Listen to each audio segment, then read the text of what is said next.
સુરતના રાંદેર વિસ્તારમાં બર્થડે સેલિબ્રેશનના બહાને રાજસ્થાનની યુવતીને બોલાવી 20 દિવસ સુધી બંધક બનાવી નશીલા ઇન્જેક્શન આપી દુષ્કર્મ આચરાયું હતું. હાલ પોલીસે બે નરાધમોને ઝડપી પાડ્યા છે.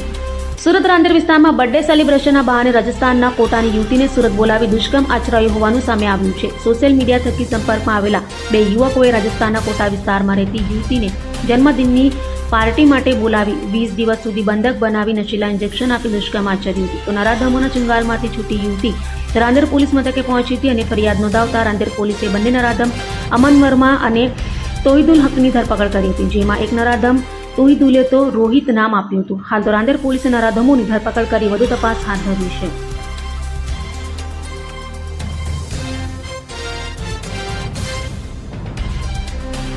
અભય થઈને નિષ્પક્ષતાથી નિરપેક્ષ રીતે વાસ્તવિકતાનો અરીસો રૂપી સચોટ માહિતી લાવતો સત્યની સાથે અભય ટાઈમ્સ.